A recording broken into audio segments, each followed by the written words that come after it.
बिस्मिल्लाहिर्रहमानिर्रहीम। आज हम बात करेंगे अरब के जोग्राफिया की। ठीक है, अरब की जो जोग्राफी थी और जो है अरेबिया जो था वो कहाँ पे सिचुएटेड था, क्या हालात थे दुनिया के उस वक्त, और इस्लाम जो है वो कहाँ से कहाँ कहाँ फैला है, और कौन कौन सी एम्पायर्स थी और कौन कौन सी बादशाहतें थी।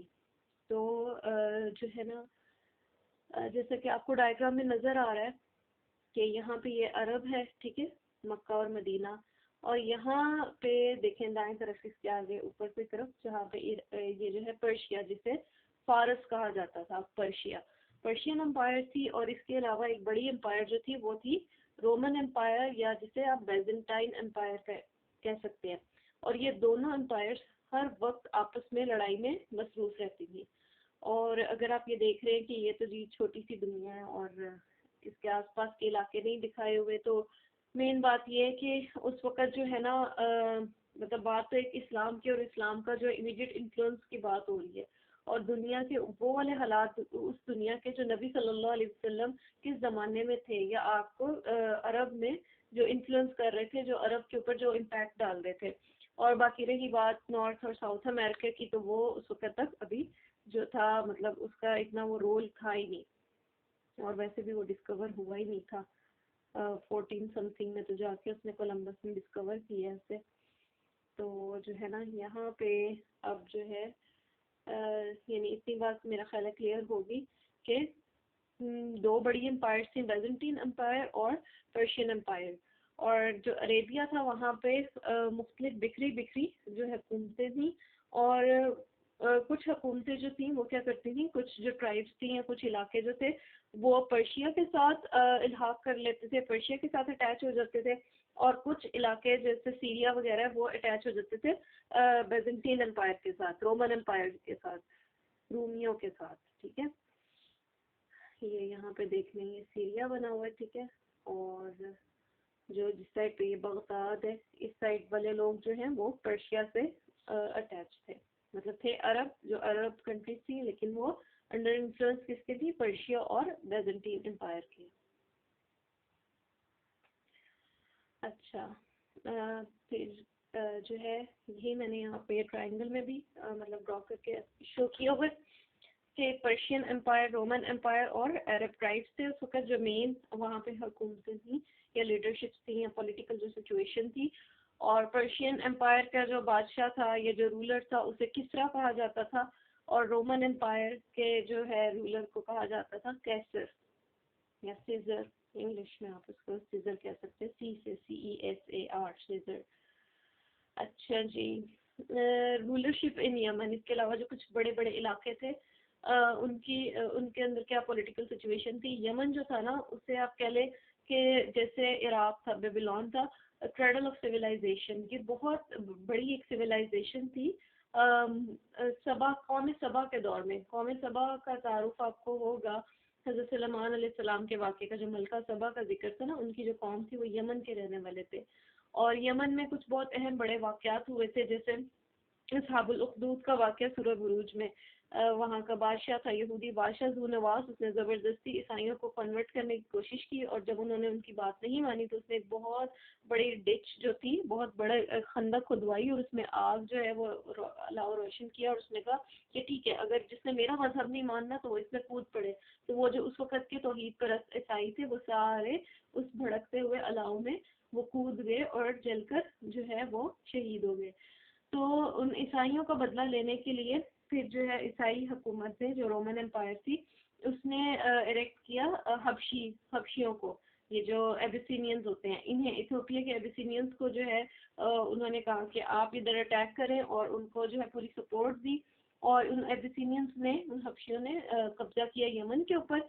और कुछ अरसे बाद वहाँ पे जो है एक हबशी जो बादशाह जो आया हुकूमत में, वो था अब्रहा। अब्रहा का वाक़या हम सब जानते हैं कि नबी सल्लल्लाहु अलैहि वसल्लम की पैदाइश से जो है तकरीबन कोई 50 साल पहले का वाक़या है ये, कि इसने खाना काबा पे हमला करने की कोशिश की थी। सूरह फील में इसका पूरा जिक्र है कि कैसे जो है ये लश्कर और हाथी लेके गया खाना काबा को ढाने, लेकिन क्या हुआ था कि अल्लाह ताला ने इसको वहीं पे तहस नहस कर दिया था, और अबावील भेजे थे जिनके पास कंकर थे। वो कंकर जिस भी जो है बंदे को लगते थे तो वो घुल घुल कर उसका जिस्म जो है वो ख़त्म हो जाता था, और इस तरह जो है इनकी ये जो है हुकूमत और इनका जो ये लीडर था ये मारा गया था।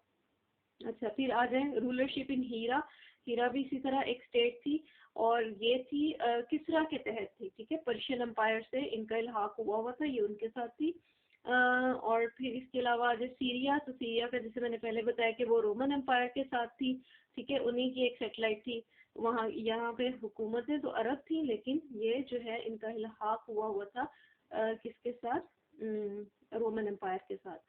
फिर है हिजाज। हिजाज की जो है ना ये डिटेल में भी मैं बताऊंगी, लेकिन मुख्तसरन ये कि हिजाज में यानी मक्का और जो मक्का का जो इलाका है हिजाज कहा जाता है, इसमें यानी पूरे अरब के निस्बत जो है ना ये एक फर्क था कि ये एक सिटी स्टेट लाइक सिस्टम था, ठीक है। बाकी अरब में ऐसा नहीं था, जैसे ये जो है लास्ट रूलरशिप इन पैन अरेबिया, यानी बाकी जो अरब था उसमें जो रूलरशिप थी वो कोई ऐसी किसी एक बंदे की नहीं थी, मुख्तलिफ मुख्तलिफ ट्राइब्स थी, हर ट्राइब का अपना लीडर था और उनके अपने रूल्स एंड रेगुलेशंस थे, और उनकी जो है लड़ाइयाँ चलती रहती थी दूसरों के साथ, और हर ट्राइब जो है वो अपने ही लीडर का कानून मानती थी, अपने ही लीडर को फॉलो करती थी।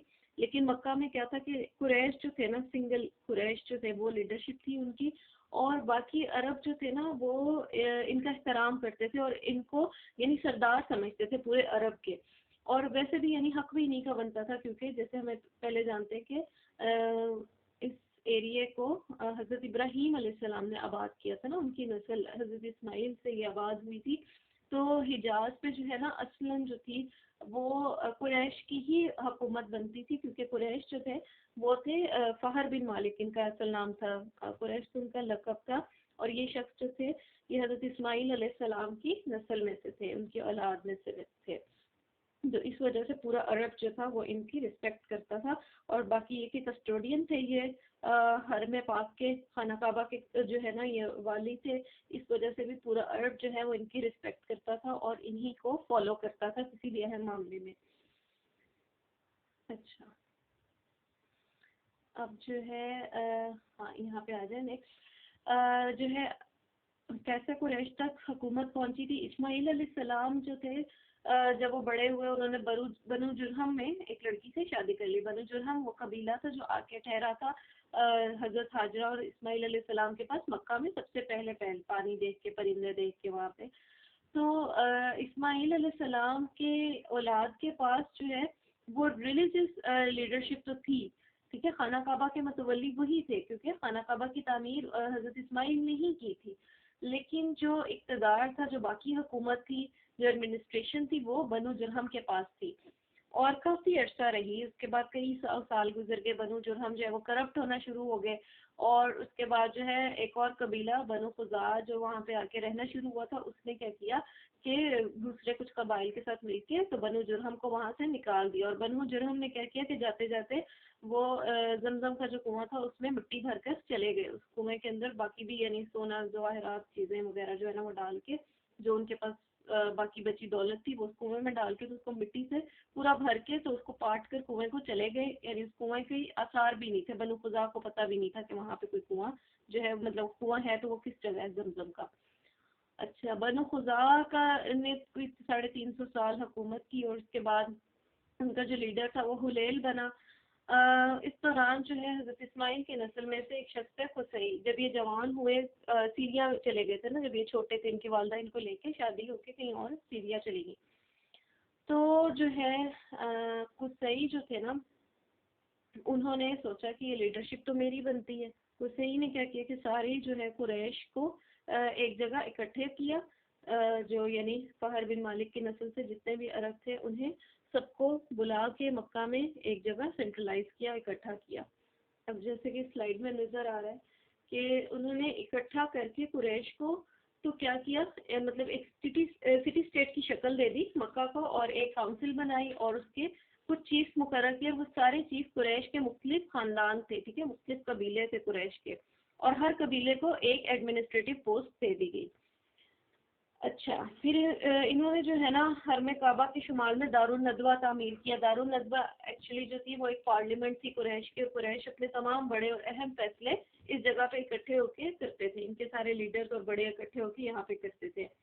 ठीक है। और वो जो नबी सल्लल्लाहु अलैहि वसल्लम की लाइफ में हिजरत मदीना से पहले जो आपके नाउजुबिल्लाह कत्ल की जो साजिशें की थी ना, वो भी इसी दारुल नदवा में बैठ के अबू जहल और कुरैश के बाकी लीडर्स ने इसी जगह पे की थी, ठीक है। तो ये जो है ना असल में जो है दारुल नदवा जो थी, इसकी जो इख्तरा थी, यानी ये चीज़ जो क्रिएट की थी, ये कुसई ने की थी, ठीक है। यानी इससे अंदाजा होता है कि उनके पास कितनी सियासी बसीरत थी। अच्छा, फिर उन्होंने जो है ना एक और चीज़ जो थी शोबा बनाया, वो था हजाबत का, यानी खाना काबा की पासबानी। इसका मतलब ये है कि खाना काबा का दरवाज़ा तो सही ही खोलता था और वही खाना काबा की खिदमत और कलीद बरदारी का काम अंजाम देता था, यानी वो कस्टोडियन बन गया खाना काबा का। अच्छा, फिर है उसने क्या किया, सिकाया का मनसब जो है ना वो बनाया, पानी पिलाना, यानी हाजी जो आते थे ना पूरे अरब ममालिक से, जो लोग भी खाना काबा का जो है विजिट करने आते थे, खाना काबा का हज करने आते थे, उनको पानी पिलाना। और इस मतलब खासियत ये थी कि इस पानी जो है ना एक हॉल था, उसमें पानी भर के उसमें खजूरें और किशमिश डालकर उन्हें मीठा बना दिया जाता था और हाजी आते थे तो इसे पीते थे। फिर एक और मनसब था रिफादा, यानी हाजियों की मेज़बानी। इसका मतलब ये था कि हाजियों के लिए जो है बतौर ज़ियाफ़त खाना तैयार किया जाता था।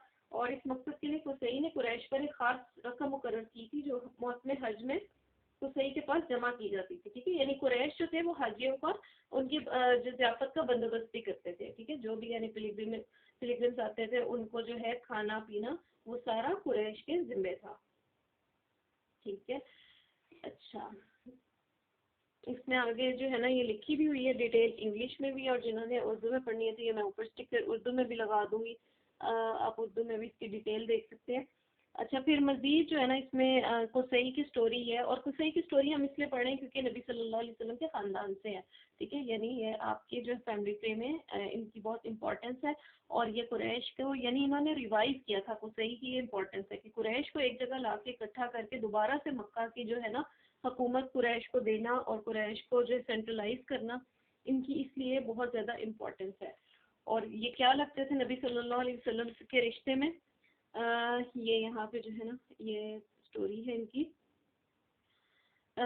सारे मनासिब जो थे वो कुसई को हासिल थे, यानी जो इंतहाई इम्पोर्टेंट मनसब थे ना ये सारे कुसई के पास थे। वैसे इसमें इंचार्ज जो है ना मुख्तलिफ बाकी चीज़ों का भी बनाया हुआ था, जैसे ये बनाया minister of oracles, foreign relations, leadership of the cavalry, ठीक है। यानी जो जंग से रिलेटेड थे या जंग के दौरान जो फ्लैग पकड़ना था, वो सारे काम जो थे वो मुख्तलिफ कबीलों के पास थे। लेकिन जो मोस्ट इम्पॉर्टेंट और खाना काबे से रिलेटेड थे ना वो सारे कुसई के पास थे। कुसई का पहला बेटा अब्दुद्दार था, मगर इसकी बजाय दूसरा बेटा अब्द मुनाफ कुसई की जिंदगी में ही शर्फ सयादत के मुकाम पर पहुंच गया था। यानी जो छोटा बेटा था ना वो ज्यादा फेमस हो गया और उसके अंदर ज्यादा लीडरशिप की सलाहियतें थी। तो कुसई ने जो है ना अब्दुद्दार से कहा, जो बड़े वाला बेटा था जिसके पास इतना जो है वो ऑनर नहीं था, उसे कहा कि मैं ये सारे के सारे ऑनर्स जो है ना ये मैं तुम्हें दे के रहूंगा। और उसने ये सारा कुछ अब्दुद्दार को दे दिया। और क्योंकि कुसई की किसी काम में ना मुखालफत नहीं की जाती थी, उसको उसकी हर बात हरफ आखिर समझी जाती थी। तो उसकी वफात तक तो उसके बेटों के दरमियान कोई लड़ाई नहीं हुई, लेकिन उसकी वफात के बगैर के बाद इसके बेटों ने इसकी जो है वसीयत कायम रखी। लेकिन जब अब्द मनाफ की वफात होगी, यानी जब सेकंड जो उनका बेटा था ना उसकी डेथ होगी, तो उसकी जो औलाद थी ना उसने लड़ाई शुरू की अपने चचेरे भाइयों से, यानी अब्दुद्दार की औलाद से, कि ये जो है हमारे दरमियान तकसीम होने चाहिए। फिर वो सुलह के साथ मतलब कुछ लोगों ने आवाज़ बुलंद की कि सुलह होनी चाहिए और इन मनासिब को तकसीम किया जाना चाहिए, क्योंकि हैं तो बिलाकर सारे ही हुसैन के औलादे। तो चुनाचे जो है कुछ मनासिब जो थे सिकायत और इफादा के मनासिब वो अब्द मनाफ को दे दिए गए। और फिर जो है हिजाबत जो थी वो अब्दुद्दार के हाथ में रही। फिर अब्द मनाफ ने अपने हासिल शुदा मनासिब के लिए कुरा डाला तो कुरा हाशिम बिन अब्द मनाफ के नाम निकला। और हाशिम ने अपनी ज़िंदगी भर सिकाया और रिफादा का इंतज़ाम किया। और अलबत्ता जब हाशिम का इंतकाल हो गया तो इनके भाई मुत्तलिब ने इनकी जानशीनी की, मगर मुत्तलिब के बाद इनके भतीजे अब्दुल मुत्तलिब बिन हाशिम ने। अच्छा, यहाँ पे ये बात याद रखने की कि हाशिम कौन थे, ये नबी सल्लल्लाहु अलैहि वसल्लम के परदादा के परदादा लगते थे, नहीं दादा के परदादा थे, ठीक है। अब्दुल मुत्तलिब के आई थिंक हाँ ये अब्दुल मुत्तलिब के क्या थे, दादा थे, हाशिम बिन अब्द मनाफ। और हाशिम के बेटे भतीजे थे मुत्तलिब, और मुत्तलिब के जो थे भतीजे अब्दुल मुत्तलिब थे। यानी इसकी ये स्टोरी है कि हाशिम ने शादी की थी और उसके बाद वो शाम से चले गए। शादी उन्होंने मदीना में की थी और मुल्क शाम में चले गए और वहीं पे उनकी डेथ होगी और उनकी उस बीवी से, उस शादी से जो एक औलाद हुई थी वो मदीना में ही रहेगी। और काफ़ी सालों के बाद फिर तकरीबन 12-13 सालों के बाद जो है हाशिम के भाई मुत्तलिब को ख्याल आया कि मेरा एक भतीजा भी है। तो वो गए मदीना और उन्होंने उनकी माँ को जाके कन्विंस किया। पहले तो माँ राजी नहीं हुई, लेकिन जब उन्होंने कहा कि देखिए हम सरदारों के ख़ानदान से और आपका बेटा सरदार बनेगा तो आप इसको भेज दें मक्का, तो उन्होंने अपने बेटे को भेज दिया। और मुत्तलिब जो है ना वो उनको अपने पीछे पटा के लेके आ रहे थे। हाशिम के बेटे का असल नाम था शीबा। तो हुआ ये कि जब अरब में ना इस तरह लोग जाते थे सफ़र वगैरह पे, तो वो वापसी पे अगर कोई गुलाम वगैरह ना, क्योंकि गुलामों की ट्रेड बहुत आम थी, स्लेव ट्रेड बहुत आम थी मक्का में और हिजाज में और अरब में, पूरे अरब में। वैसे भी ओवरऑल दुनिया में स्लेव ट्रेड कोई बुरी बात नहीं समझी जाती थी। तो अमूमन ये समझा जाता था कि यानी जो है ना कोई शख्स मतलब किसी अननोन बंदे को लेके आता था तो यही समझा जाता था कि बाहर का बंदा जो है ये इसका गुलाम है। तो इस तरह आपके पीछे वो जो है ना छोटा सा टीनेज बच्चा बैठा हुआ था। तो जैसे ही आप मक्के में एंटर हुए तो लोगों में बातें होने लगी कि अब्दुल मुत्तलिब के देखो मुत्तलिब जो है ना गुलाम लाया है, ये लड़का मुत्तलिब का गुलाम है। तो उन्होंने बहुत कहा कि नहीं नहीं ये तो शेबा है और हाशिम का बेटा है, लेकिन वो जो एक नाम लोगों के मुंह पर चढ़ गया था, ये जो एक बात मशहूर हो गई थी, तो वो शीबा जो थे वो उसी नाम से जाने जाने लगे, अब्दुल मुत्तलिब। और ये हम सब जानते हैं कि अब्दुल मुत्तलिब कौन थे। ये नबी सल्लल्लाहु अलैहि वसल्लम के दादा थे, जिन्होंने नबी सल्लल्लाहु अलैहि वसल्लम की बहुत मोहब्बत से परवरिश की थी। तो मेरा ख्याल है यानी ये मेन मेन जो है वो सारी बातें हो गई हैं।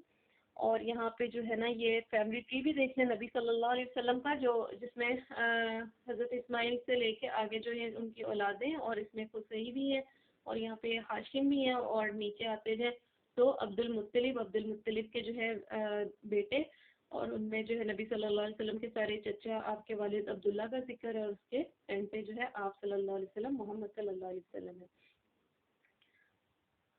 अच्छा जी, अब इजाज़त दें। कोई क्वेश्चन हो तो वो कमेंट में ज़रूर पूछें और मुझे फीडबैक देते रहा करें ताकि मुझे पता चले कि आपने ये देखा भी है। अस्सलामु अलैकुम व रहमतुल्लाहि व बरकातुहू। अच्छा, इसके साथ एक चीज़ रह गई थी कि अरब में जो मुख्तलिफ़ कौमें थीं, 3 तरह की कौमें थीं, मतलब 3 भी नहीं 2 थीं। जो टाइप्स थी उनकी वो ये थी अरब बाइदा, वो कदीम अरब कौमें जो नापेद हो गई थीं, जिनके बारे में बस कुरान में ही उनके किस्स हैं। अरब अरबा जो कहतान की नस्ल से हैं, इन्हें कहतानी अरब भी कहा जाता है, यमन में ये थे। और अरब मुस्तारबा जो हज़रत इस्माइल की नस्ल से हैं, इन्हें अदनानी अरब भी कहा जाता है। तो यानी 3 टाइप्स के अरब से अदनानी, कहतानी और वो जो नापेद हो चुके थे, एक्सटिंक्ट हो चुके थे। अच्छा, ठीक है फिर, अस्सलामु अलैकुम।